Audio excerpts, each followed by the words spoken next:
Hi everyone, this is Professor Abby here again. We are on to chapter 9 of the textbook this week. We just concluded chapter 8 and I had done a quick video to go over that.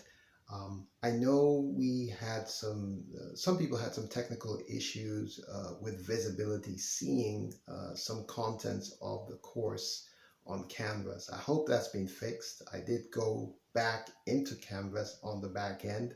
I also worked with the tech support guys over at the school. So I'm hoping it's been fixed. I haven't gotten any messages or emails from anyone else saying that they cannot access the course. Now, I also got an email from, I guess, one or two of you about being able to do the Microsoft Access assignment on your Apple Mac machines. That's something we're going to have to find a workaround. Right now, there's nothing that I know of that is an alternative to doing it. The school does say that, when you're starting this course, you do need to have a Microsoft Windows machine. So, I'm just putting that out there.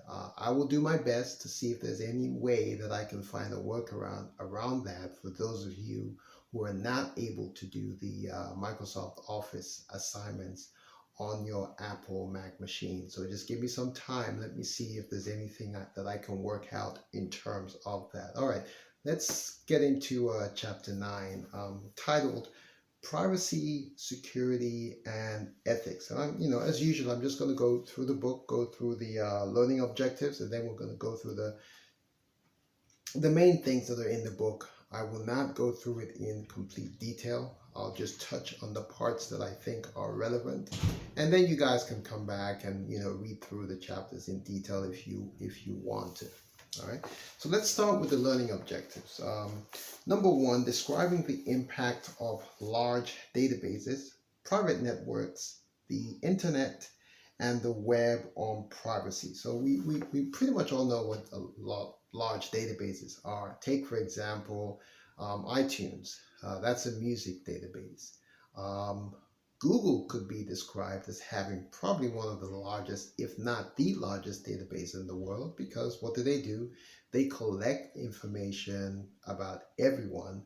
They recording what they do, what they don't do in some cases, and so on and so forth. So some typical examples of a very large database would be iTunes, Google, and even the federal government. It's said that the federal government has up to at least 2,000 active databases. So, there you go. Number 2 on the learning objectives would be discussing online identity and the major laws on privacy. What's an online identity? Think about it like your online footprint. Most of us at least, have social media accounts these days. That's part of your online identity, your online footprint. We did an exercise in class probably a few weeks ago. I think it was one of your assignments where you had to go online, put your name on one of the search engines and find out what came up. Whatever came up there could be considered to be your electronic online identity or your online footprint. Sometimes it's good and sometimes it's bad. And that's one of the reasons why we did that exercise, to find out if there's anything out there that you don't like or should not be there that could or should be corrected. There's several cases that we've seen in recent history of mistaken identity, where people have assumed other people's identity and done things that shouldn't be done. And then, when you go out to maybe try and buy a house or buy a car, or do something that requires an online search record, people then find out that another person has assumed their identity, or rather assumed their electronic profile. Third learning objective is discussing cybercrimes, which includes identity theft. Oh, I did miss out on number 2. We're also going to talk about the major laws on privacy. I want you to note that there are existing laws on privacy. However, they're not far-reaching enough considering what's going on in the world today. So there are some major laws on privacy that cover things in general. I mean, you have things like the Health Information Portability Act, HIPAA. You have the Gramm-Leach-Bliley Act. You also have FIRPA, which covers your financial records, all right? But those are very broad. They're not as particular as they should be, considering what's happening these days and considering how much data is out there about us, okay? But you do certainly need to have an idea what those three main acts cover and what they're about and so on and so forth. Okay. Number 3 of the learning objective, discussing cybercrimes. What is a cybercrime? We'll do a definition of that. Identity theft. We'll talk a little bit about internet scams. We'll do a definition of what data manipulation is. Ransomware. I'm sure most of you have know what ransomware is. There was a particularly nasty case in Baltimore, the city of Baltimore. The computers were completely shut down by a ransomware attack, where the attackers demanded a huge sum of money before they would go ahead and open up the or de-encrypt the computers for the city of Baltimore. Now this case took a funny, well, a humorous twist, because the city refused to pay. The city said, you know what, we've been wanting to upgrade our computer security systems for quite a while, and now that this has come to this, we're just gonna take the pain and go ahead and upgrade our computer network. So the city never paid. Now the cost to this was that a lot of the city's functions were shut down for several weeks, if not several months, if I'm not mistaken. But we're getting to a stage now where attackers are even attacking cities, governments, large corporations, and they are demanding money. And I'll tell you this, a lot of companies and even some government departments are paying. Because think about it, you run a large organization, it's dependent on your computer systems running efficiently. An attacker attacks you and shuts down your entire computer system.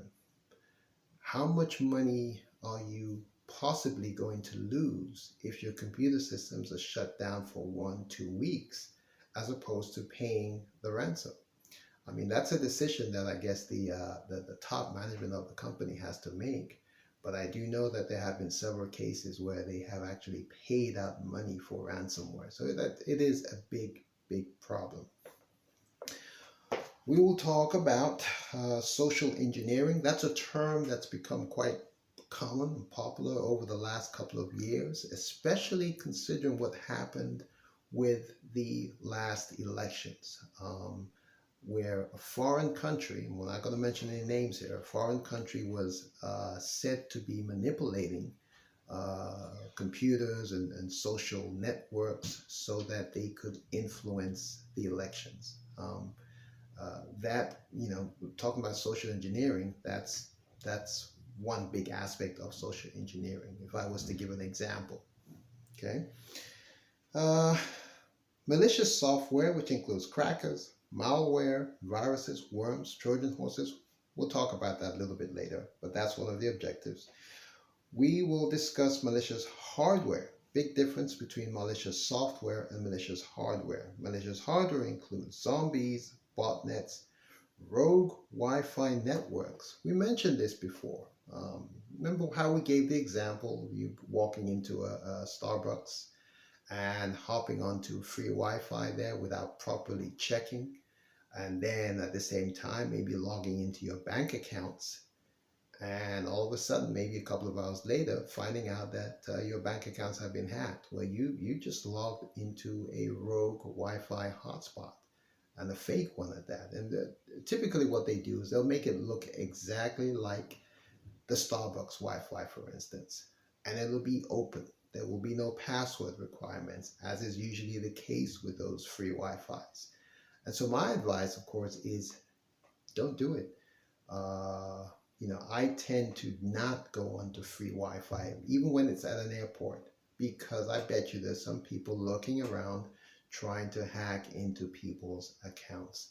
And even when I do, it's in absolute emergencies, and then I will definitely not go onto any secure websites like bank accounts, anything personal, not even email. So that's definitely a red flag there. All right, number 6 of the learning objectives, detailing ways to protect computer security, which includes restricting access, encrypting data, anticipating disasters, and preventing data loss. All right, we all know about restricting access. That's why we have passwords to get into all our computers. And that's why we get those reminders probably every maybe 3 months or so asking us to change our passwords. So that's a form of restricting access. Encrypting data. All right, this is not relatively a new thing, but it's becoming more common where when you're sending important files, you can actually have the email encrypted so that the hacker will not be able to hack into that file and see the contents of that file. All right, so the last thing here on the learning objectives is discussing computer ethics, which includes copyright law. So there is such a thing as copyright law, meaning that if I write an article or if I write a book, you do not have the right to go ahead and copy what I have written, because that is my intellectual property, okay? And if you are going to use that material for whatever purpose or reason, you would need my express permission to use that. Now, this has become an even bigger problem in what is now the digital age. You now have things like Audible. People, read more books on Audible or on Kindle. And it's become an even bigger problem because it's so much more easier now for people to just go online, copy material that's online, and use it as if it was their own original material. So what we're being told here is that there is a law that covers that, and if you do that, you could get into trouble. Software piracy.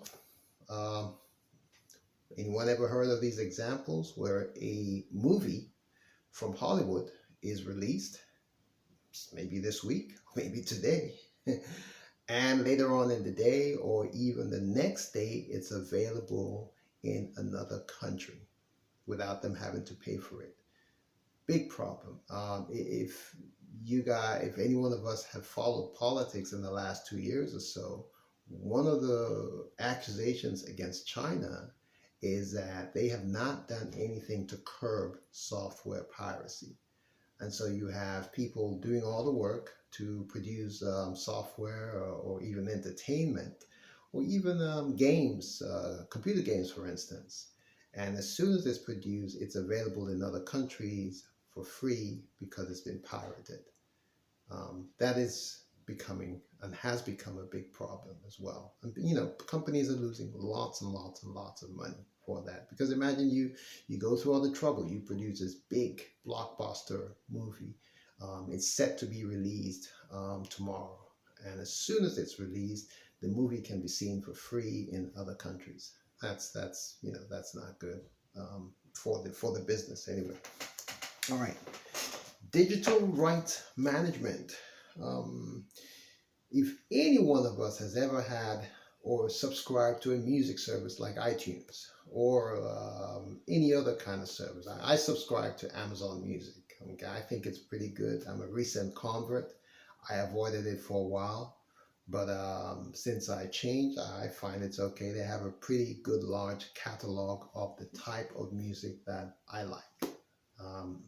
So if you subscribe to any of those services, you are subject to what's called the digital rights management. What that is, guys, is this. You do not own those songs that you download. Think about it like this. You're pretty much just renting or leasing those songs. For as long as you pay your subscription fees, you are able to lease or rent those songs. Now, you don't own them. Because what happens is this: if you stop paying that subscription fee, you will not have the rights to play that music or videos or anything that's digitally originated from that source. The same thing happens, and you know, there's several different caveats to this. You take a trip outside the country, to Europe, for instance, and then you decide that you want to access your music or your videos. In some cases, and this has happened to me, probably will not be able to access it because your digital rights does not cover you outside the United States. Now, I am seeing more recently or more often where you're able to download the content onto your system and then travel and play it while you're there, but you cannot stream it whilst you're out there. So there's a lot of different applications of the digital rights management.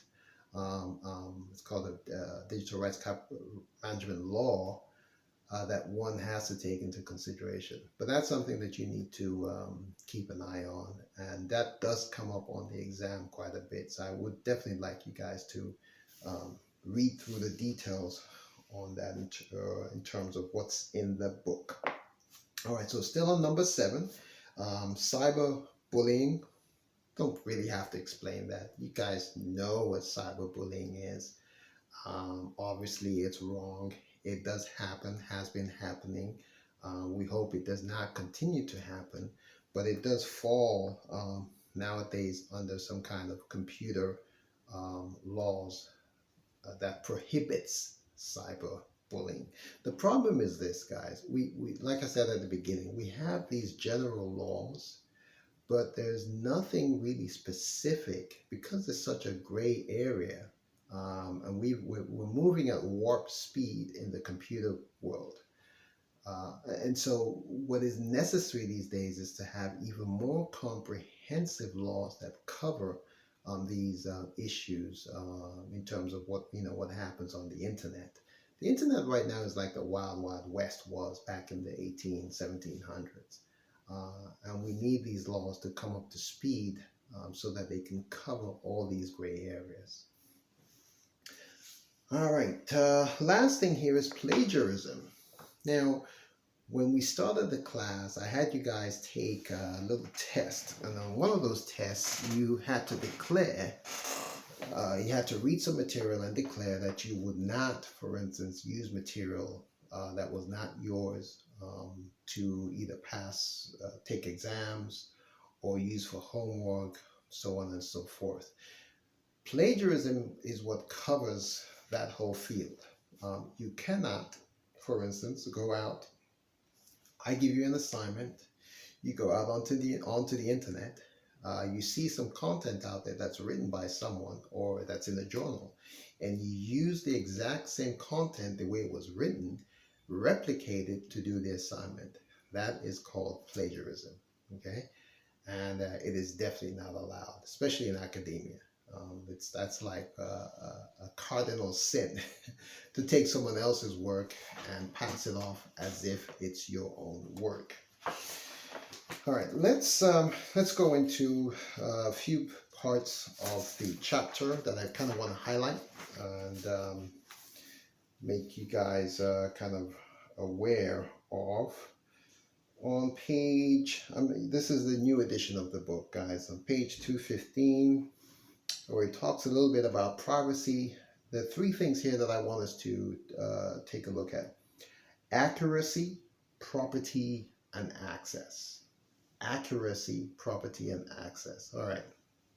Accuracy means that it is a responsibility of anyone who collects data to ensure that that data is correct. So assuming you're in charge of managing a database and collecting data, feeding that database, you have to make sure that the data in that database is correct data, not wrong data. And that's one of the problems that a lot of people have with Wikipedia, for instance. It generally does give what's correct, but in all honesty, you can't really depend on it being 100% factually correct, Because the way Wikipedia works is people just go online and they update it as they wish. And it's not done by, like, say, professionals. It could be me or you who just goes in and adds information there. And Wikipedia really, you know, relies on the honor system, being that anyone can go in and they're trusting that everyone who goes in there is making sure that they're putting in the right information. But that's not always the case. So definitely when I give you a research project to go out and do some research, you know, I'm not saying that you cannot look at Wikipedia, but don't come back with quotes direct from Wikipedia. I definitely won't take that as 100% factual.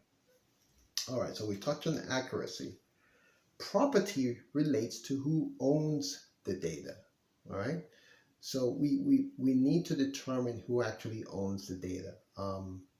The data that you have out there on social media, be it Facebook or the pictures that you have on Instagram, or even the videos that you have on YouTube, do not belong to you. They belong to either Facebook or YouTube or Instagram.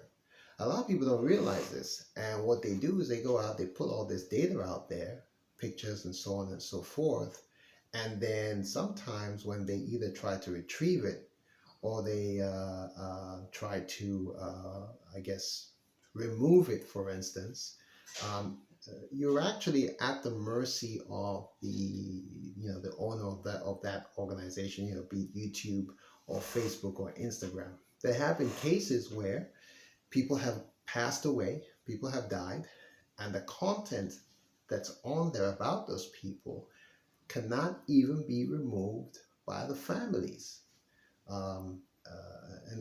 So that's one way to tell you that data is owned by the people who run, by those who run those companies. All right.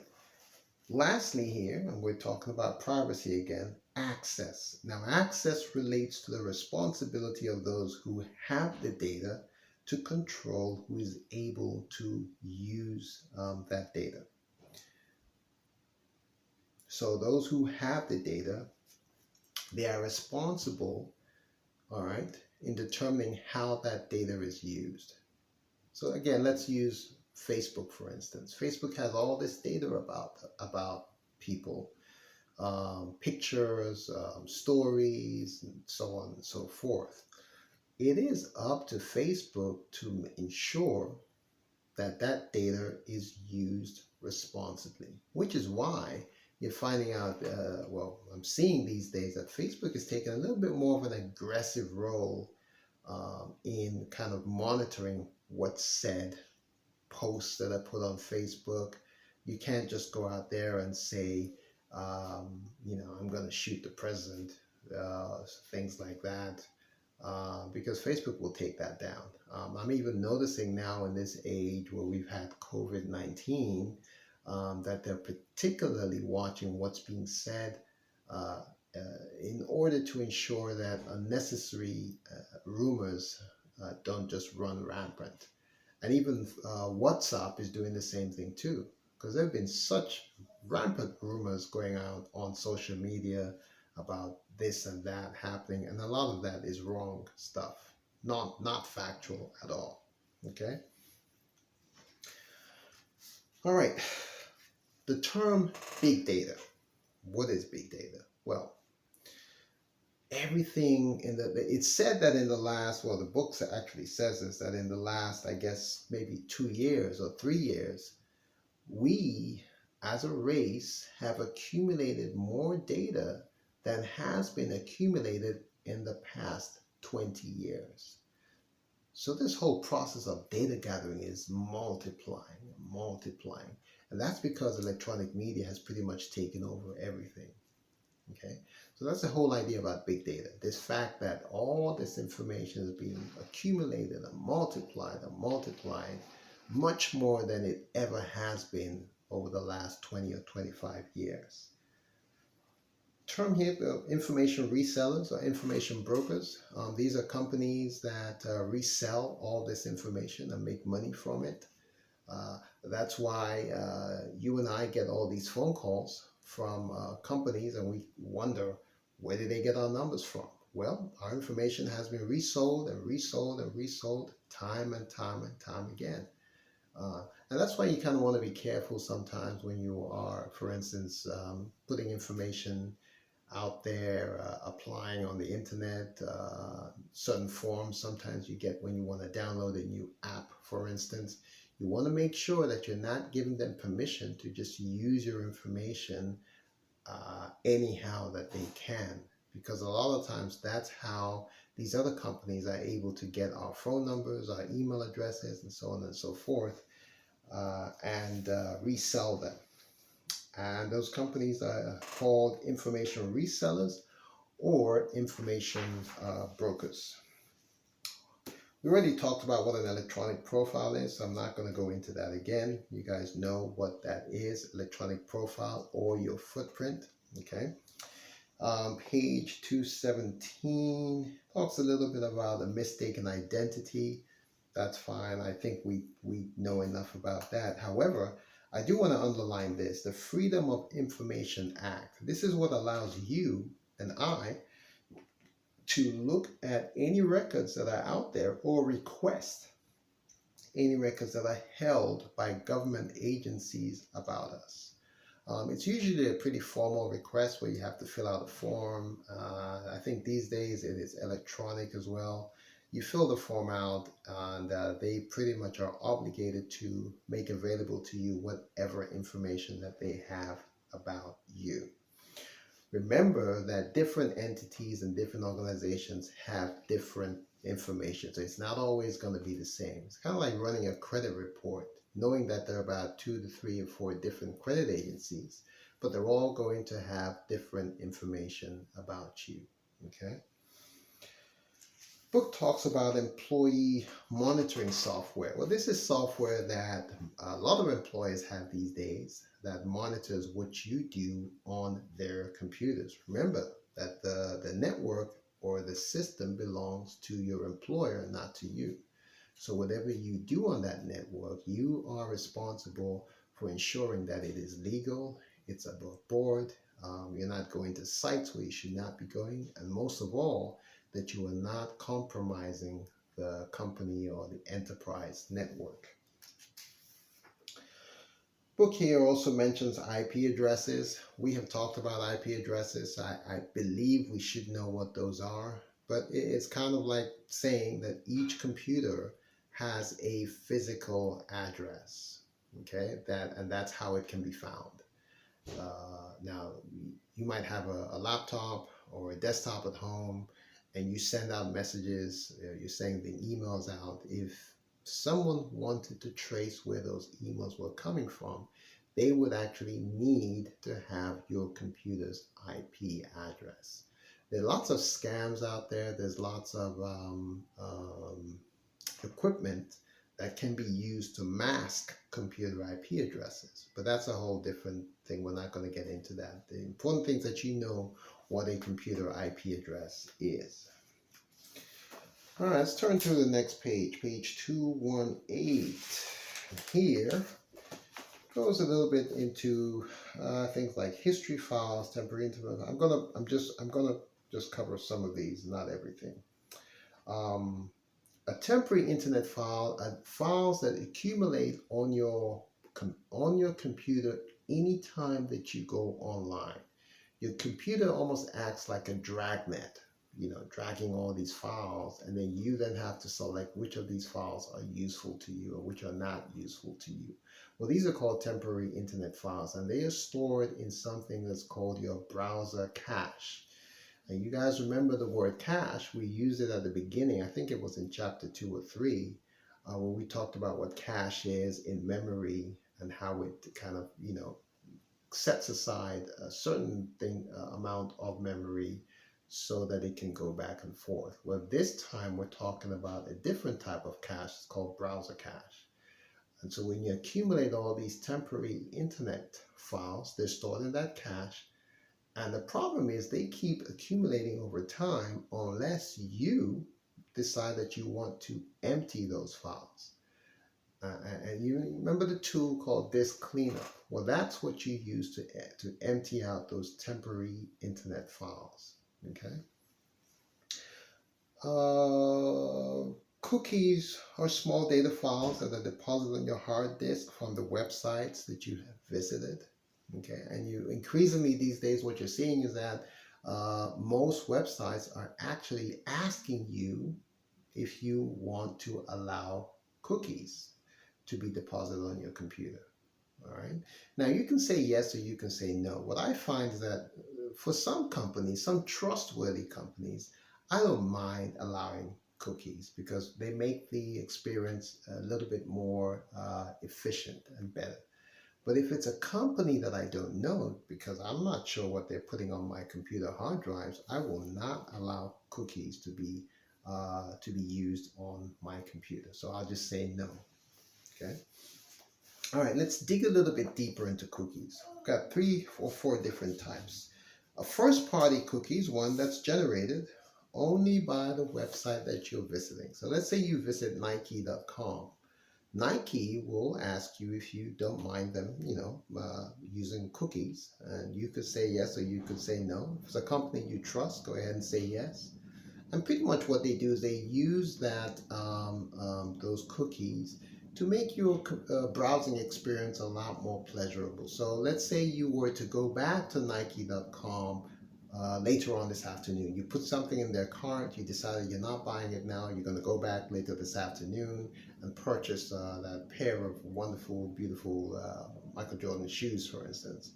When you go back, it's going to be a lot easier because the cookies will make it such that that browser will recognize, first of all, who you are, will recognize that you have put something in the cart earlier on in the day, and will probably even make the browsing experience a lot more smoother because it already knows, what you were searching for initially. Okay, so that's a first-party cookie. All right, a third-party cookie is a little different. And this is where it gets a little bit tricky. Third-party cookie is where an affiliate of the company is allowed, or you allow them at least, to have cookies placed on your computer. So it's no longer Nike, it's now an affiliate of Nike, who could be just any other company, putting cookies on your computer. And this is where it becomes a lot more intrusive because the third-party cookie starts to track the different sites that you're going to. All right, so that's something to be mindful of when it comes to third-party cookies. Computers these days are now offering you what's called a privacy mode or an incognito mode. I know that Google Chrome has that.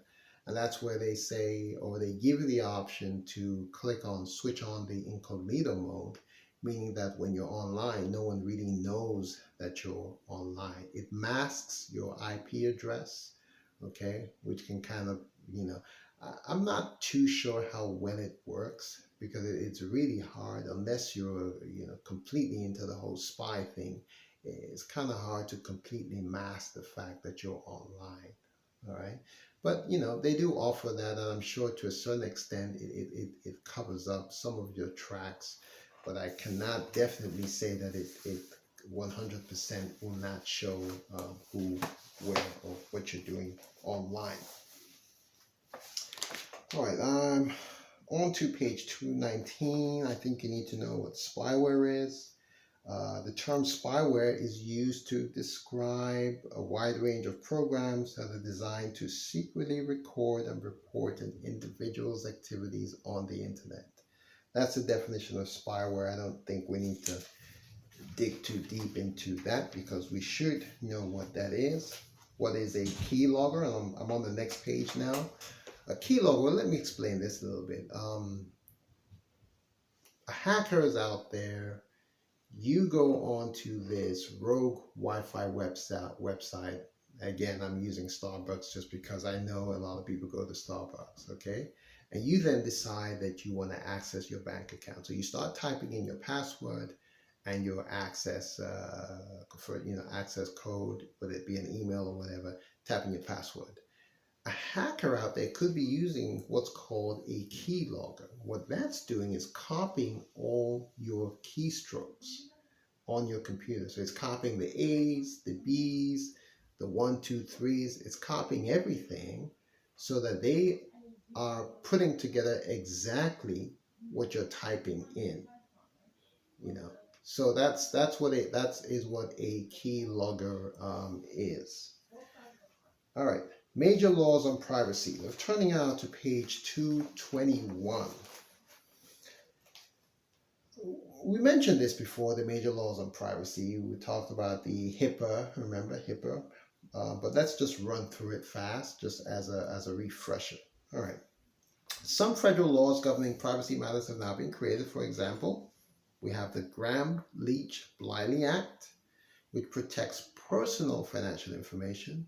We have the Health Insurance Portability and Accountability Act, HIPAA.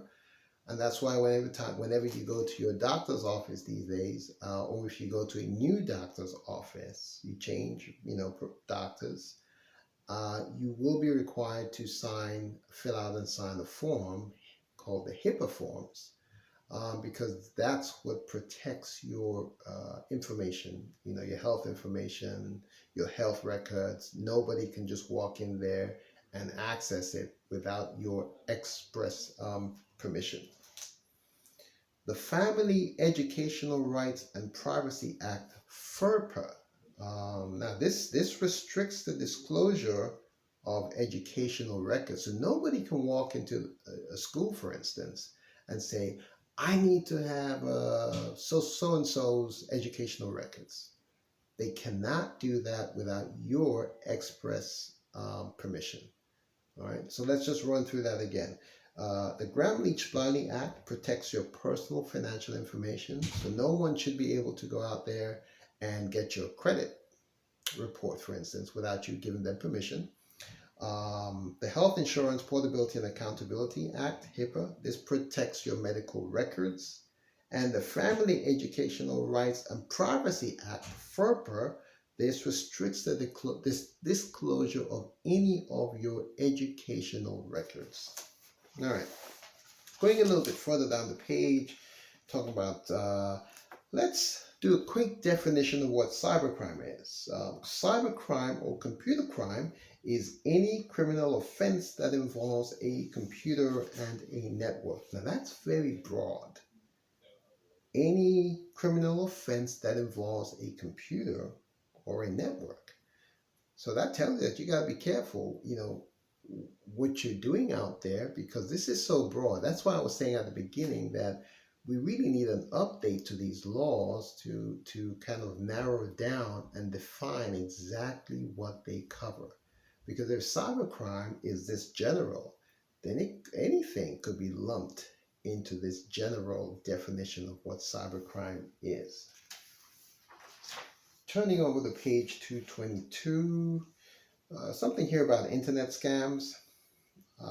My assumption is that we know what those are, but let's take a look at this. Data manipulation. It is the unauthorized access of a computer network and the copying of files to or from the server.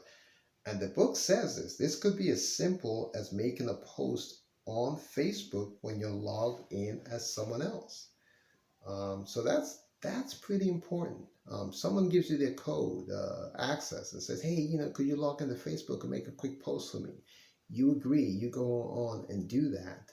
And then someone else turns around and says they, made a negative comment about them on Facebook. Now, you could fall under this thing here called data manipulation, because you were not supposed to be logged in as that user, because it could be considered to be unauthorized. Talks here about ransomware, which we have covered, so I'm not going to go over that again. I do want to talk about denial of service attack, DOS. And what that is, guys, is this. Let's say I'm a hacker and I'm looking to hack into several different organizations. And I say, you know what, I am going to put together a malicious program that will request that all the printers in the school request to print 100,000 documents all at the same time. Now, what's going to happen? Obviously, there's going to be chaos. The school computers or the print servers will not be able to process that request because it's going to be humongous.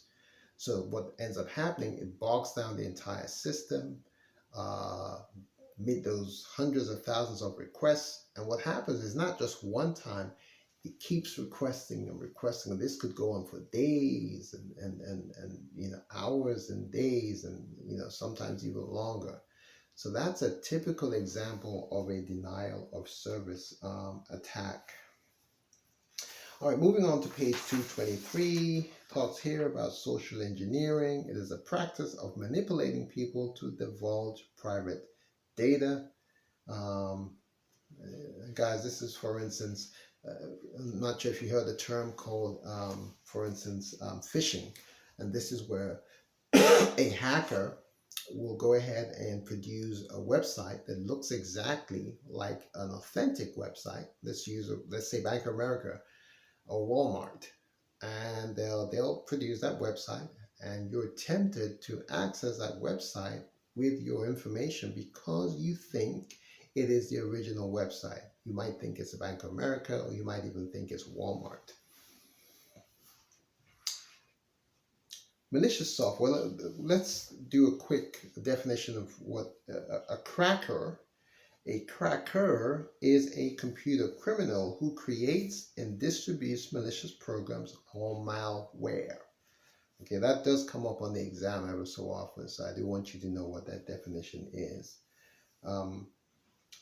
Talks here about viruses, worms, Trojan horses. I do want you guys to read through this yourselves because it gets quite detailed. So I want you to read under malicious software. I want you to read and know the difference between viruses, worms, and Trojan horses. Trojan horses is a bit self-explanatory because historically we know what that meant in history, but you definitely want to know the difference between these three types of malicious software. All right, so turning over to the next page. The Computer Fraud and Abuse Act. The Computer Fraud and Abuse Act makes it a crime for unauthorized persons to view or even copy data using any computer across state lines. So the Computer Fraud and Abuse Act makes it a crime for unauthorized persons to view, copy, or damage data using any computer across state lines. Again, see how broad that is? It's not specific. It says, it just says across state lines and makes it a crime for unauthorized persons to view. I mean, I could be walking past a desk, all right, and I just happen to look at a computer unintentionally, but it might have some, sensitive information on that. So this is all very, very, very, very broad, and I certainly think that it needs to be narrowed down a lot. I guess they're working on it, but so much is happening, like I said, in warp speed, that it just makes it a lot more difficult to narrow things down. I think nowadays you're having specialty law areas that are covering computers and the internet and things that go on, copyright acts and so on and so forth. All right. Turning over to the next page, ways of restricting access. All right. So we have things like security suites. It's just the same thing as having a Norton security suite that has online prevention, virus prevention. It's just a cobbling together of different types of security, prevention. Firewalls, these act as a security buffer between a corporate's private network and the external network. So firewall is pretty much existent everywhere nowadays. Private homes, companies, they all have firewalls. Are they good? Do they prevent things from happening? I mean, I would say they definitely act as a deterrent. In my experience, obviously, if firewalls were doing what they were supposed to do, you wouldn't have corporations, websites, and systems, networks being hacked as often as they do. So, do they do exactly what they say they're supposed to do? The quick answer is no. But the best firewall provides a delay in a hacker getting into your system. Okay, if a hacker really wants to get into your network, they will if they're any good at what they do. However, if you do have a good firewall system, it'll say, a hacker might say, you know what, it's not worth my time. Let me move on to something that's a little bit more easier. Okay. Password managers. These help you create strong passwords. All right. You're seeing a lot more of these days where the password manager has you, or rather gives you the ability to put a whole slew of passwords of everything that you have. Passwords for your bank, passwords for your school, and it puts it in one single program, and you just need one password to access that program so you can access all the other passwords. Okay? But again, the problem is, what if someone is able to hack into and have access to that one single program? And that means they now have access to all the other passwords that you have. Book talks about encrypting data. Let's turn over to the next page. I'm on page 226 now.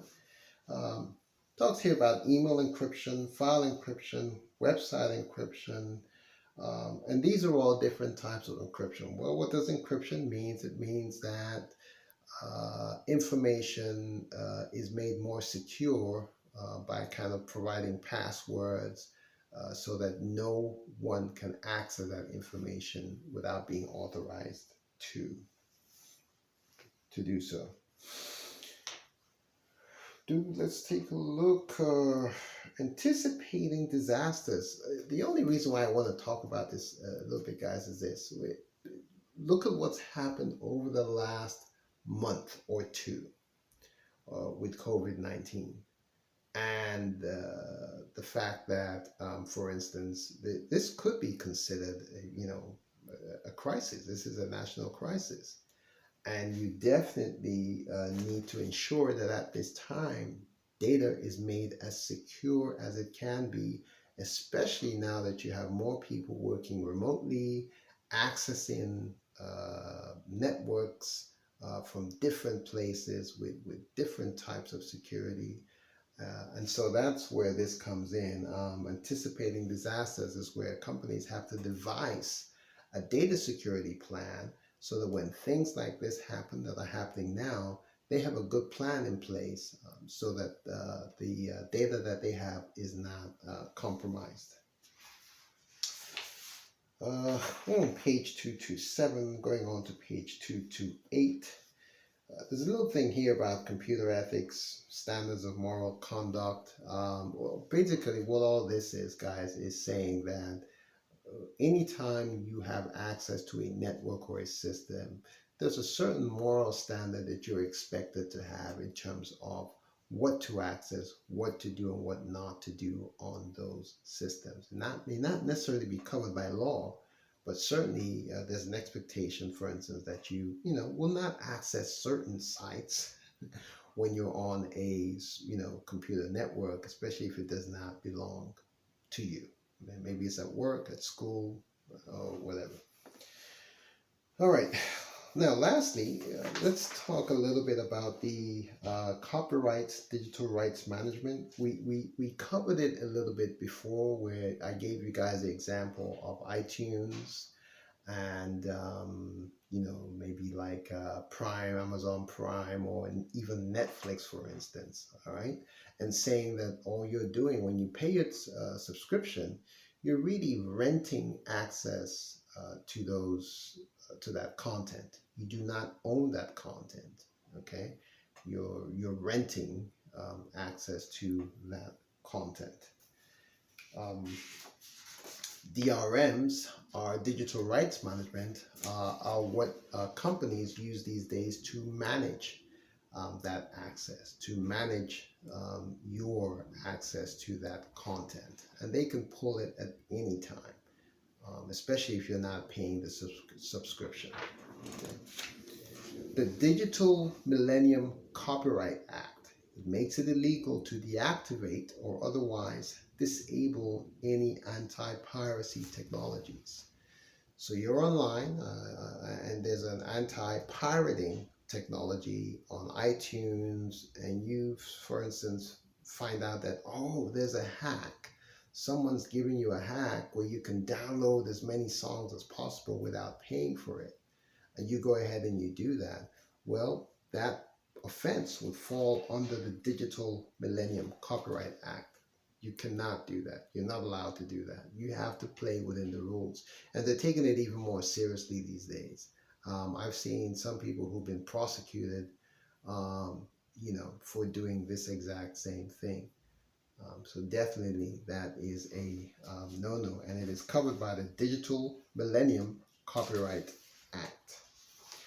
All right, it looks like we've pretty much covered what we need to cover on Chapter 9. We have at your end of week assignment this week is a Microsoft Access assignment. There were some issues with accessing the assignment initially. I believe that I have fixed that.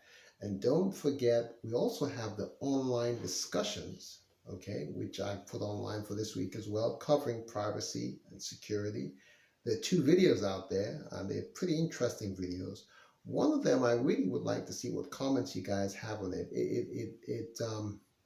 It's about the fact that Apple and Microsoft have been asked to provide some kind of software for contact tracing for anyone who has, been infected or been near someone who's contracted the COVID-19 virus.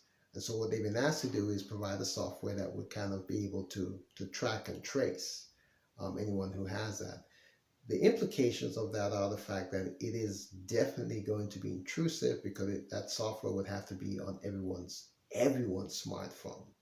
Okay, so how intrusive will it be? Is this something they should be doing? What kind of what things should be? What should we be concerned about with that? All right, so that's something that that's a video that I definitely want you guys to look at. And let's have a healthy discussion on that. That's a topic that's going on right now. So we definitely have enough information and content to say a few things about that. All right, that's the end of the lesson for this week. Privacy, security, and ethics. Looking forward to catching up with you guys next week. Again, if you have any questions, don't forget you can email me via Canvas or via the AACC email account. Stay safe. Don't do anything that I wouldn't do. And just make sure you get those assignments in on time. And if you have any issues with access, email me, contact me, and I'll see if there's anything that I can do about that. All right, guys. Thanks. See you next week. Bye.